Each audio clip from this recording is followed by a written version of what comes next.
y cuidado hablas. Romper eso me parece que nos pone un ejemplo clarísimo nuestra compañera Claudia. Y esto es avanzar efectivamente en romper esa forma de pensamiento única. Dos, la otra parte que yo le plantearía en esta forma de pensamiento es que es una forma de pensamiento epistémica, es decir, crea nuevos conocimientos. Si yo voy y le creo a mi estudiante, no me creo que yo, el profesor, soy el chido de la película y me sé todo, ¿no? A mí me parece que esa es la otra actitud fundamental, porque efectivamente hay que reconocer que nosotros aprendemos de los estudiantes. Cuando un estudiante reflexiona, cuando un estudiante cuestiona, cuando un estudiante hace otra serie de propuestas por sus propias reflexiones, estamos aprendiendo. Y eso está creando nuevos elementos de conocimiento. A lo mejor mínimos, elementales, que no trascienden, que ya, los griegos lo dijeron, hace ratote. Pero hay cosas maravillosas en ese sentido de creación, de creatividad, etcétera, etcétera. Bueno, estoy totalmente de acuerdo en que no seamos dogmáticos, que avancemos. Y en ese sentido, yo quisiera plantear como dos cosas fundamentales. La primera es esta idea de la contingencia, esta idea del azar. Pero yo sostengo la idea también, sin ser dogmático, la idea también precisamente de la diversidad. La diversidad. Fíjense ustedes que hace 60 millones de años chocó un objeto que nunca se propuso chocar el objeto con este planeta. Ni este planeta se propuso chocar con ese objeto. Chocaron contingentemente, al azar. Y ¡chin! Desapareció casi toda la vida. Bueno, el 60% de la vida. ¿Y por qué no desapareció el otro 40%? Porque había una enorme diversidad de esos organismos de los que estaba planteando la pregunta nuestro compañero José María, si no me equivoco del nombre. Y en esa interacción y en esa nueva realidad de la desaparición de esos malosos, Tyrannosaurus Rex y sepa la goma y ¿no? Aparece toda una serie de nuevas posibilidades, de nuevas probabilidades. Y eso no estaba dicho.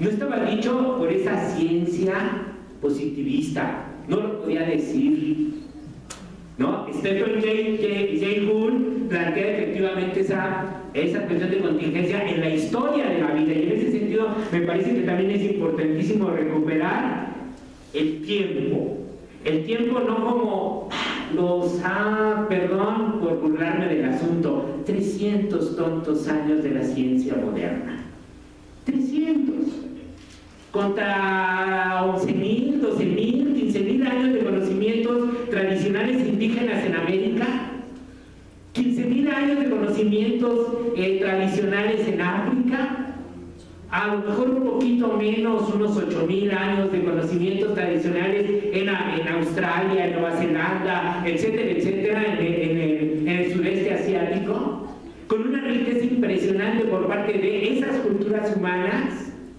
Pero mucho más allá que eso. Hace 3.500 millones de años surgió la vida en este planeta. Si nosotros logramos entender esas magnitudes del tiempo con nuestros estudiantes, me parece que estamos rompiendo la idea de linealidad, la idea de una cuestión única, la idea de la flecha del tiempo como la única neta del planeta. Esa es una parte de la realidad, pero no es la única. Y no nos explica todo, perdón.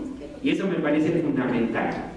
Siguiente cuestión, en efecto también vuelvo a reiterar, la idea de no ser dogmático es fundamental. Y por fortuna, siguen surgiendo nuevas ideas, nuevas formas de pensar y nuevas formas de ver las formas de pensar de otros. Ahí me acabo de encontrar, por fortuna, con un tal Viveros de Castro, para pensar una manera distinta a los propios pueblos autóctonos americanos. El perspectivismo. Recuperando toda una serie de elementos de la antropología, de la hermenéutica, de la filosofía pluralista, capitalista, etcétera, etcétera, pero también reconociendo otras formas de ver a la vida. Por ejemplo, una cosa que a mí me impacta, sobre todo cuando estos autores demuestran que todas las comunidades de América, no solamente de América Latina, sino de América, es decir, desde los que vivían o viven todavía algunos en Alaska hasta los de la Patagonia, pensaban más o menos así. La vida surgió como humanos. Y de humanos pasaron a ser algo así como tigres dientes de sable. Me estoy burlando del asunto, ¿no? Algo así como águilas arpías, ¿no? Etcétera, etcétera. Pero en el fondo siguen siendo humanos. Y eso se ve en una manifestación de cultura interesantísimo. Por ejemplo, muchas de las ceremonias tradicionales de los pueblos indígenas hoy es disfrazarse de hombres tigre, disfrazarse de, no sé, toda una serie de cosas, con garras, con plumas, con no sé qué. Eso sigue existiendo por fortuna. ¿Y eso qué está planteando? ¿Qué está haciendo? ¿Solamente es un bailecito cualquiera? No. Están reivindicando unas formas de ver la vida y su propia vida y de explicarse a esa vida que está con los cuales se rodea como cultura, etcétera, ¿no? Y todavía más que todo eso, no sé, los tapires tienen, cuando se revuelcan en el lodo, pues en realidad están en un templo y tienen su lenguaje. Y con ese lenguaje discuten, analizan, reflexionan, ¿no? Creo que harían algo parecido a lo que nos platicó Claudia, etcétera, ¿no? Y luego van los chamanes, alias los brujos, o alias los médicos, desde los humanos, desde nuestras culturas humanas, a platicar con ellos. ¡Ay, güey! Y luego regresan y les platican a la banda de humanos lo que estaban platicando aquellos. Es decir, son los corre ve y dile, es decir, son los hermeneutas entre diversas culturas, porque esas también son culturas. ¡Qué manera de ver la vida! Yo diría de repente, ¡qué pacheques! Pero está padrísimo, a mí me encanta. Me parece padrísimo entender la vida desde esa otra perspectiva, desde ese perspectivismo efectivamente. Y me parece que no están tampoco en una cuestión fuera de la realidad en una serie de elementos fundamentales. Uno, entendernos como parte de la vida, como parte de la naturaleza y no por encima de ella, como si lo ve el positivismo y particularmente la ciencia hegemónica en este mundo. Romper eso en el salón de clase me parece fundamental. Entonces, eso yo creo que es una cuestión profunda. Y para concluir, podríamos seguir. Bueno, perdón, y ahí está un problema muy interesante. Al compañero Roberto, si no estoy mal. No, Carlos. Bueno, ya no sé. Yo estoy igual que tú, no me sé los nombres. Bueno, compañero que no se sabe los nombres. Yo tampoco. Bueno, no te respondería todas las cosas, pero yo te diría, pues no hay quien trabaje de gratis por una razón sencillísima, hay que sobrevivir, hay que comer. Ahí el perspectivismo es también pues tener por lo menos para torta. Y entonces ir a dar clases de gratis a la UACM creo que no es posible y en ninguna parte, no nada más en la UACM. Pero ahí hay un problema muy importante que recuperaría de tu intervención, el problema del lenguaje.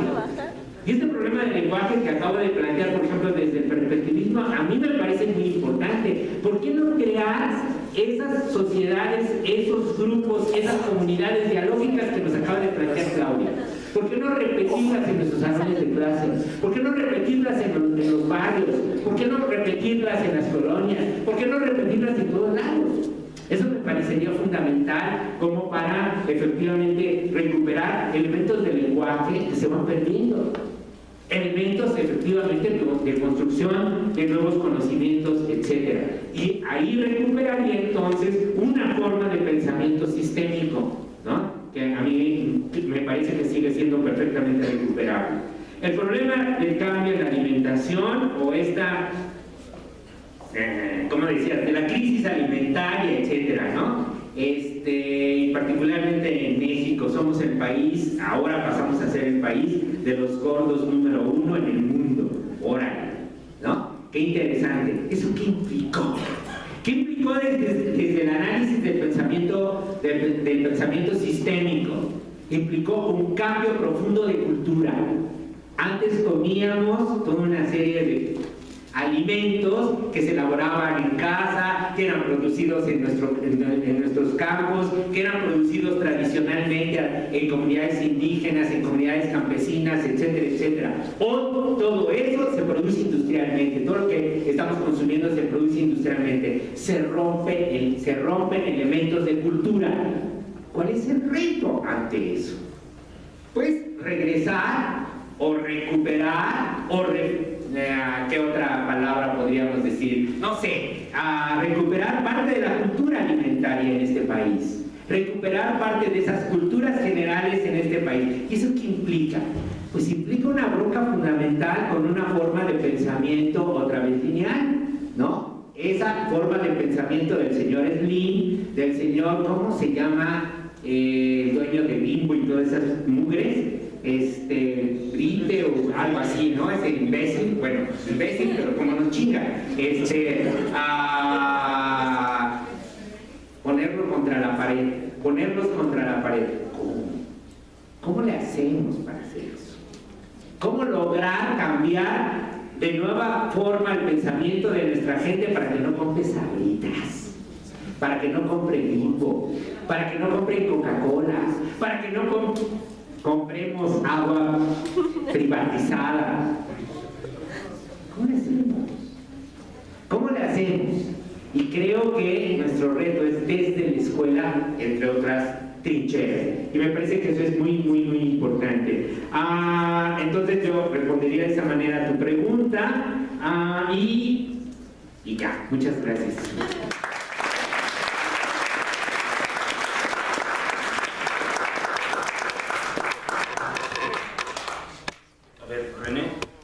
Para terminar con las participaciones. Okay.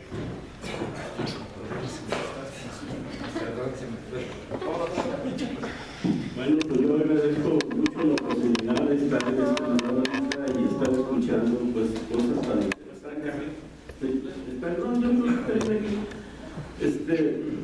Bueno, yo hablé de montones y hablé de sistemas, y decíamos que el universo, el mundo real, está hecho de sistemas, que no está hecho de montones. Y lo único, pues, hasta hablé cosas bonitas de los montones, porque son muy fáciles de trabajar, son lineales, son predecibles, no tenemos problemas. Hemos estudiado durante los últimos 400 años a los montones y los manejamos muy bien, ¿sí? Sería muy cómodo seguir trabajando con ellos. Pero el problema es que el universo no está hecho de montones, está hecho de sistemas, ¿sí? Entonces lo que tenemos que hacer es dejar de pensar en los montones y empezar a pensar en los sistemas. Más nos vale que pensemos en los sistemas. Si todo está hecho de sistemas y nosotros mismos somos sistemas, pues tenemos que pensar en nosotros y tenemos que pensar en los sistemas. ¿Cómo le vamos a llamar ese pensamiento? Yo digo que es lo de menos. No podemos llegar a decir, no, es que Forrester dijo esto, Bertalanffy dijo esto otro. No, simplemente tratemos de entender a los sistemas. Si Forrester y Luhmann y Maturana y Bertalanffy nos dan algunas señales, alguna información, pues vamos a aprovecharlas, ¿sí? Y creo que nos han dado bastante información y podríamos tomar de cada quien, ¿verdad?, qué es lo que podemos hacer. Pero tenemos que seguir pensando en sistemas. Si no, pues ¿qué vamos a hacer? Decía la Donella Milos, una sistémica también, ¿sí?, que es relacionada con lo de los límites del crecimiento del Club de Roma, no sé si recuerdan que hicieron algunos planteamientos. Dice, los sistemas pues son una calamidad prácticamente, son impredecibles, son no lineales, no podemos saber hacia dónde van, son azarosos completamente. Pero los sistemas son maravillosos, ¿sí? Si nosotros queremos seguir tratando las cosas como montones, bueno, vamos a seguir logrando lo que estamos logrando, como decía el filósofo de Güemes, ¿no? Si seguimos haciendo lo que estamos haciendo, pues vamos a seguir obteniendo lo que estamos obteniendo, pues. Pero si nosotros, si le cambiamos la situación y vemos las cosas de manera, pues, que estamos trabajando con sistemas, pues vamos a conocerlos, vamos a ver cuál es el comportamiento. Pero cuando nosotros conozcamos a los sistemas, y aunque nos den miedo porque son complejos, por ejemplo, pues alguien podría decir, oye, pero ¿cómo le quito la complejidad al sistema para poderlo trabajar? Pues no le quites la complejidad, porque eso es lo que le da valor al sistema. Si le quitas la complejidad, entonces vas a tener un montón, ¿sí? Entonces, lo que tienes que hacer es aprender a vivir con esa complejidad, porque ya no te queda otra, ¿sí? O vete a otro planeta donde no haya sistemas, pero allá también va a haber sistemas. O vete a otra galaxia y allá también va a haber sistemas, en todos lados los vamos a encontrar. Entonces, más nos vale trabajar con esa complejidad, entenderla y aprender a vivir en esa complejidad. Aprender a vivir en la contradicción. Efectivamente, el pensamiento dialéctico, la dialéctica es lo que rige, es una descripción del comportamiento de la realidad, la dialéctica.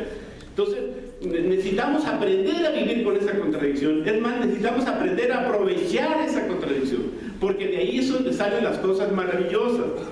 No se trata de que nos aferremos a cómo pensaba Forrester o cómo pensaba fulano. No, nosotros tenemos que buscarlo y ver las propiedades de los sistemas. Claudia mencionó una cosa muy interesante cuando habló de que era muy importante el arte. Dije, Chihuahua, como que se me hizo medio raro. Pero yo me acuerdo, hay un concepto importantísimo de los sistemas que se debe precisamente a las interacciones entre los componentes del sistema, ¿sí? Que se llama emergencia sistémica, ¿sí? Emergencia sistémica es la propiedad que tienen los sistemas de sacar, yo le llamo la magia de los sistemas, yo le llamo lo milagroso de los sistemas, ¿sí? Que tienen la capacidad de sacar propiedades que no tiene ninguna de las partes. ¿A qué se debe eso? O sea, las interacciones, ¿sí? Entonces, si nosotros incluimos las interacciones, pues vamos a ver que esa emergencia nos va a dar un montón de posibilidades y vamos a hacer un montonal de cosas. Vamos a empezar a ver que los sistemas, por ejemplo, hablabas de física cuántica, por ejemplo, ¿sí? Si hablamos de teoría del caos, ¿no? que es lo que se maneja, hay un concepto del efecto mariposa, que si han oído hablar del efecto mariposa. El efecto mariposa no se da en los montones, el efecto mariposa se da en los sistemas. ¿Qué significa el efecto mariposa? Que con acciones muy pequeñas se pueden obtener cosas maravillosas. Decían los chinos, si una mariposa aletea allí en Pekín, el mes que entra, a lo mejor va a haber una tormenta al otro lado del mundo, decían, y en base a partir de allí se inició la teoría del caos. ¿Qué significa? Que nosotros podemos tener problemas muy graves, ¿sí?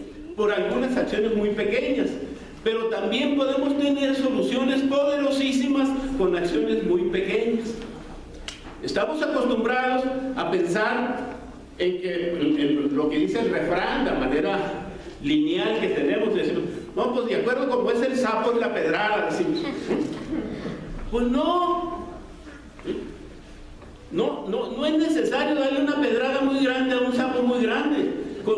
Echándole tierrita en los ojos, a lo mejor con eso nos lo echamos, ¿sí? Entonces, son el tipo de soluciones que se tendría que trabajar pues con los sistemas, ¿sí?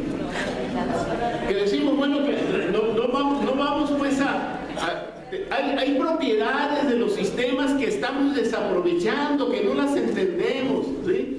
Decimos, hay una propiedad que dice, el comportamiento del sistema se debe a la estructura del propio sistema. O sea que el comportamiento del sistema se debe a lo interior. No tenemos por qué andar buscando culpables en el exterior, sino prácticamente aquí es donde tenemos que arreglarlo, ¿sí?